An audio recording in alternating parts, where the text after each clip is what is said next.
Welcome again to the Be Global by Design Cafe.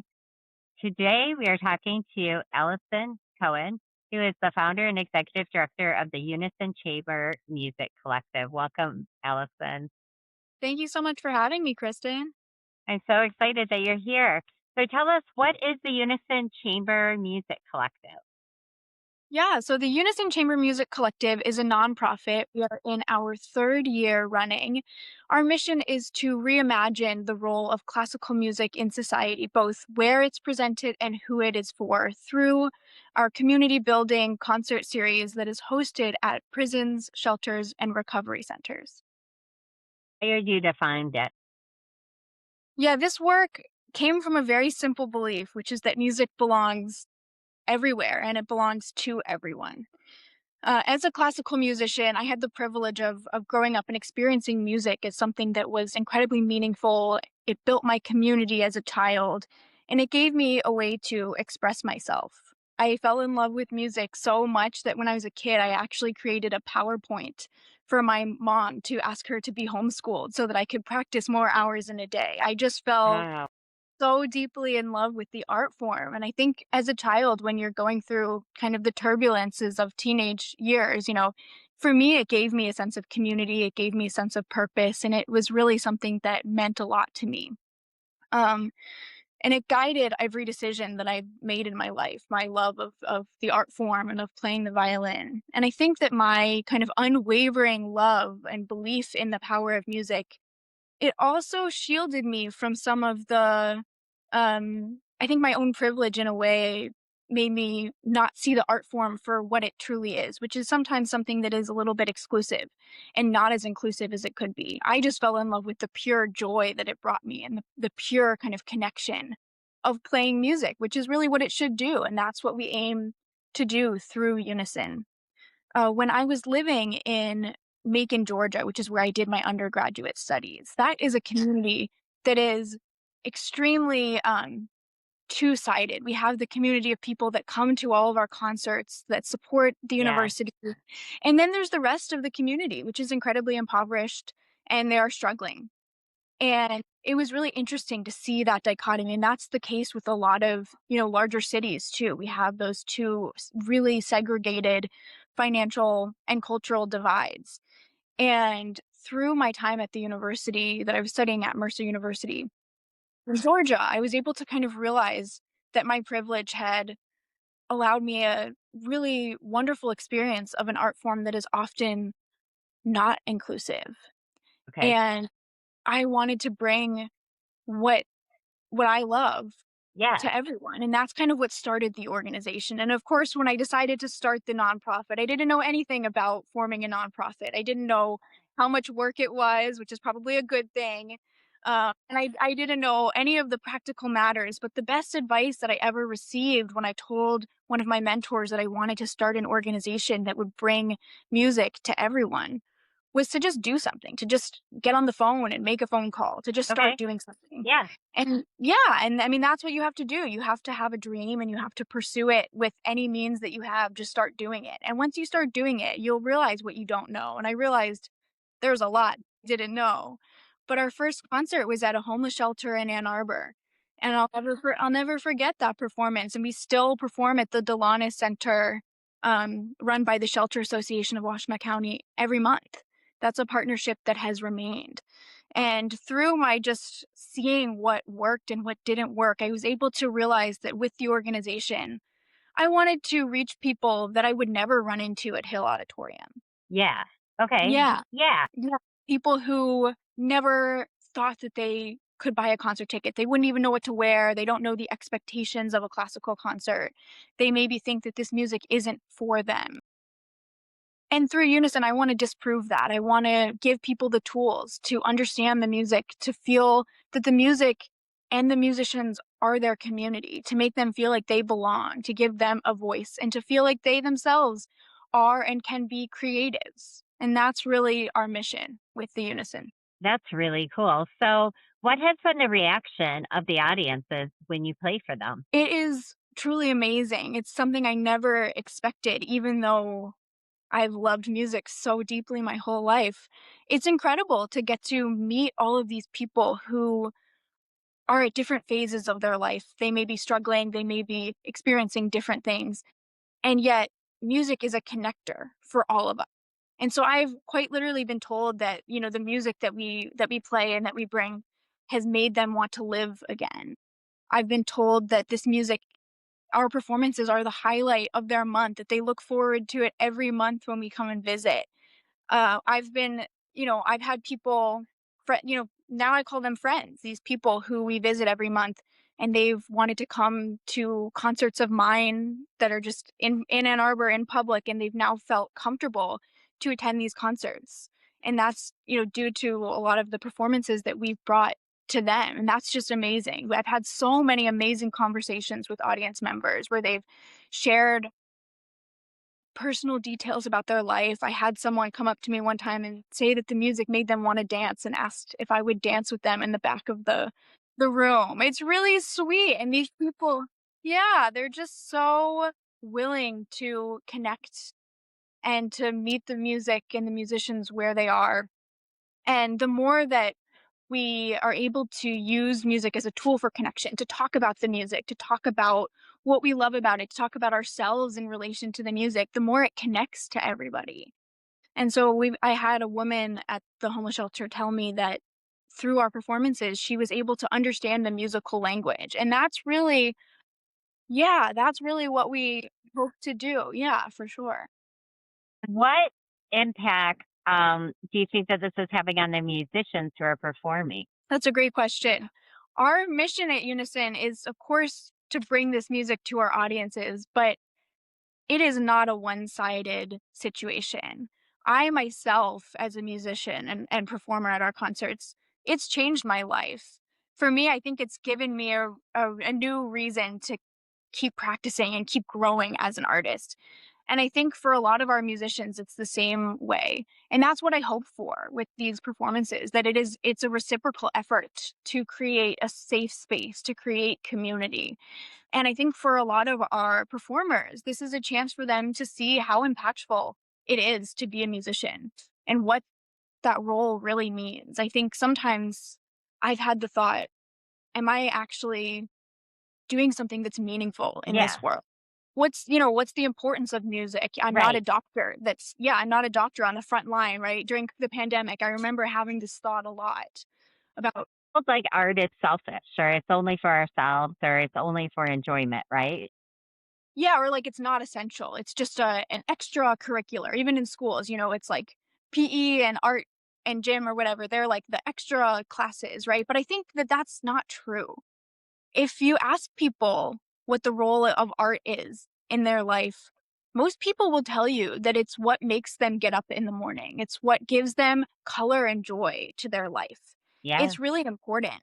And when I've talked to people who are incarcerated, a lot of them say that it's music. They have a lot of, they have prison choirs, they have ways of creating music together. And a lot of them say that that's what gets them through it.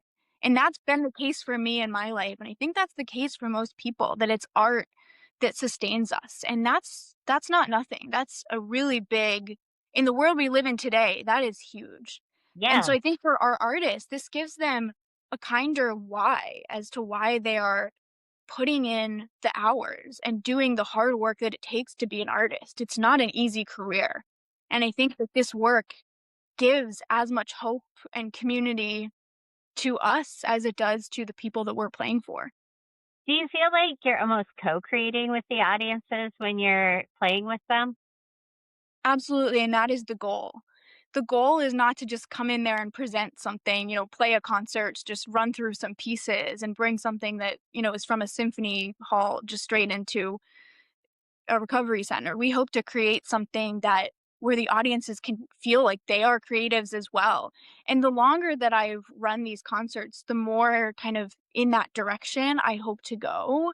And so we've began doing activities like we've done a concert menu where our audiences can choose the order of the pieces. We always try to get them on their feet, whether that's through like, helping to conduct or, dance to the music or share written responses. We also have a lot of really talented artists in the community who love to draw while we play and have amazing ideas of what the music is trying to Really say. cool.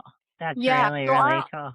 yeah, everyone is a creative, and I wanna bring that out in the people that we get to play for.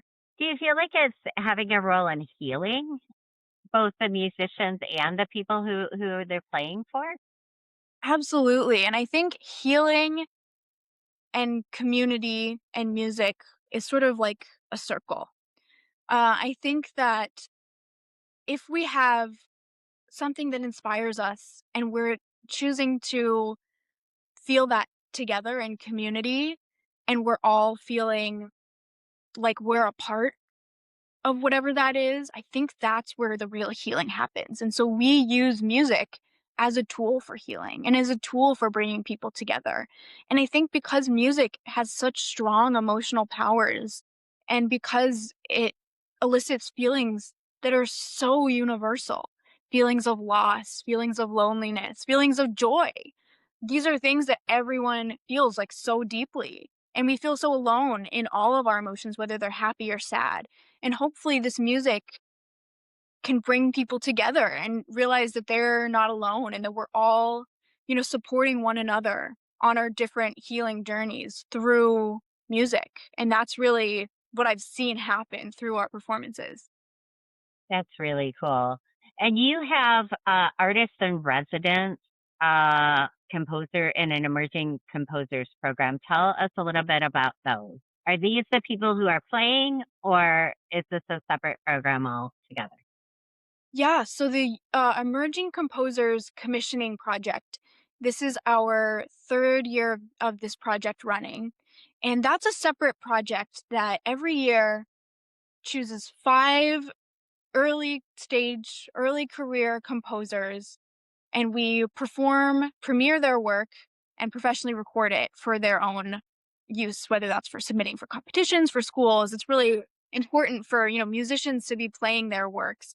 And it's also really important for our audiences to be able to see that classical music is a living, breathing, creating art form. And to be able to talk with the composers and ask questions about what it's like to write a piece and how they do it, because that's not something that I can answer as a not a composer myself. So it's been a really amazing program that, um that grows the canon of standard classical music and also supports early stage composers and allows our audiences a new perspective into what classical music can look like. So it's been a really, really rewarding program. And we have a lot of goals with that program that I'm excited about in the coming years. As for our residencies that we do, And I will just say these are very impressive young people who are in your emerging composers programs. Like you read their bios and it's like they're really, really good. yeah, I mean, thank you. This year we had a record number of submissions, and so the competition for the 5 spots was pretty steep, and so I'm really proud of the composers that we chose and of the pieces that they wrote for us, and it's only continuing to trend upwards. So it's really exciting the pieces that we're getting to premiere and getting to put out into the world. That's great. And what about your artist in residence program? Yeah, so this is actually a new program, and so in the fall, we'll be launching our first artist in residence ensemble program. And our first ensemble is Warren and Flick. They are an Ann Arbor-based ensemble violin and bass duet, and Okay. they are incredibly renowned. I'm so fortunate and so excited to have them as a part of our Unison family in the fall.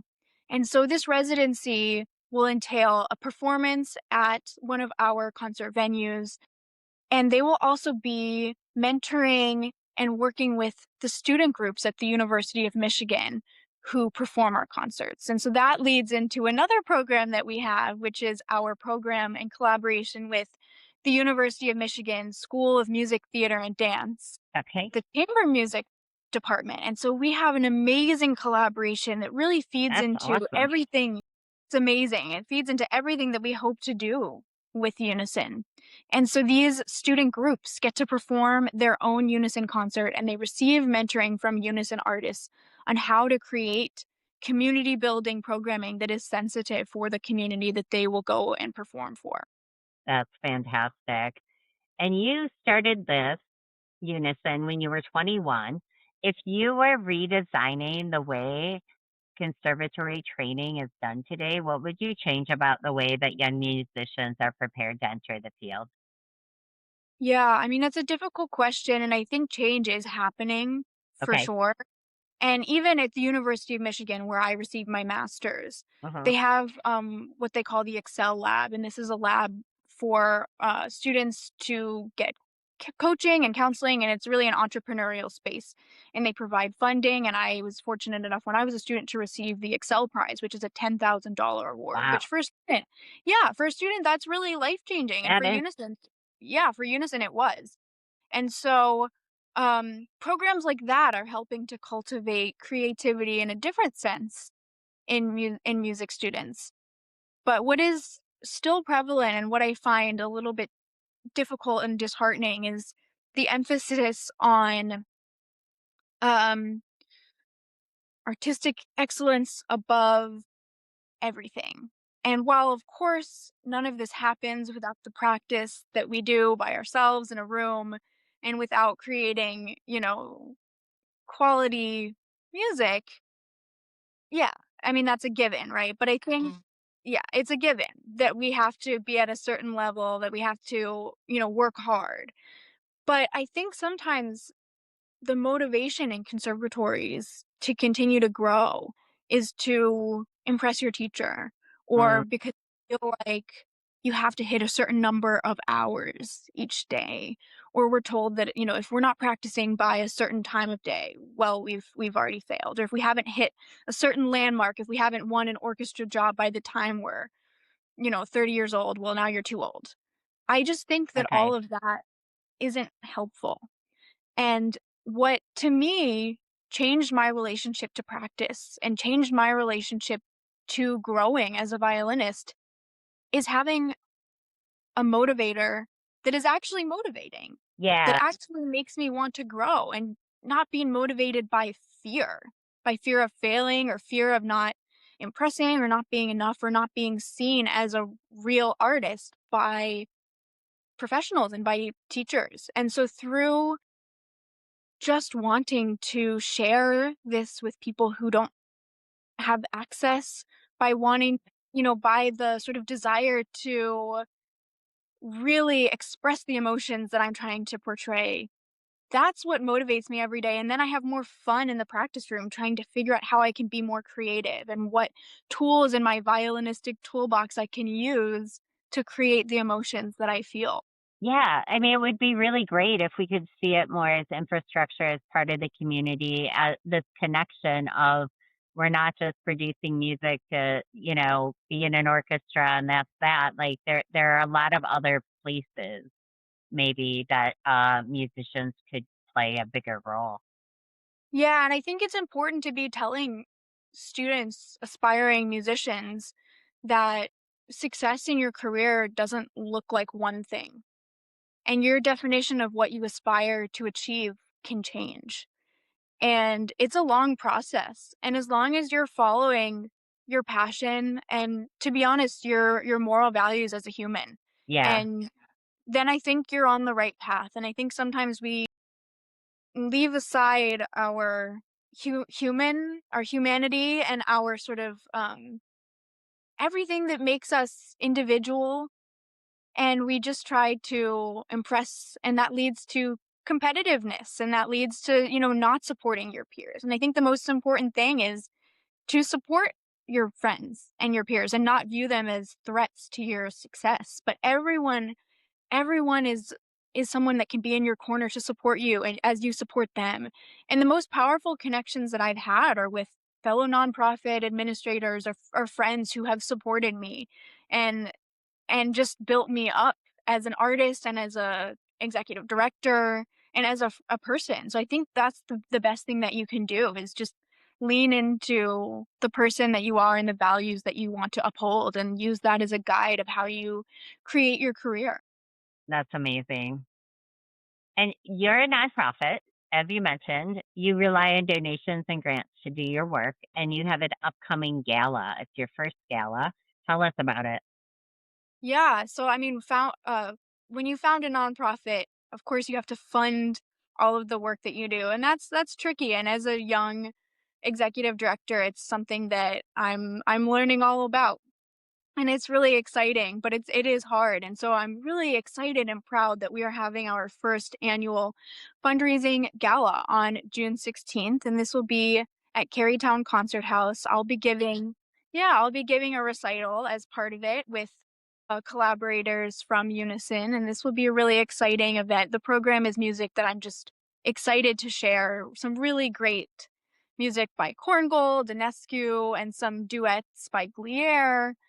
So it'll be a lovely evening. We're also having catering by Miss Kim's in Ann Oh, Arbor. nice. Okay. Yeah, we'll have hopefully a chance for people to learn about what we do at Unison and to join our Unison community and our Unison family. And it'll be a night, it's pay as you can, so it's open to all. And we really just want to build the Unison community through this event and allow fellow creatives and supporters to meet one another and to support one another as well. And of course, this event is in support of Unison. So every dollar that is donated goes straight back into our programming. We have a lot of goals, as I mentioned, for the coming year, which is really exciting. We're launching this new residency. We have our regular concert series where we present over 50 concerts a year on top of our commissioning and hopefully some further growth in the coming year. So a lot of exciting opportunities and ways to sponsor and support. So any attendance or any support is greatly appreciated. And as I mentioned, every dollar goes back to the artists and to the work that we do to serve the communities in Michigan. How can we find out more information if we want to register or submit? I know I'll be there. I'm bringing others with me. Amazing. Well, I'm so excited to see you there. Information is on our website, which is unisonchambermusic.org. And there's a link to the RSVP page as well as donation page if you can't make it, and as well as on our Instagram and in our Instagram bio. And our Instagram is Unison Chamber Music Collective. We post a lot of fun clips and things from our concerts over there, so feel free to check it out as well. Fantastic. That's really great. Thank you, Alison, so much for being with us today. I appreciate you being here. Yeah, thank you so much for having me, Kristen. All right. Take care.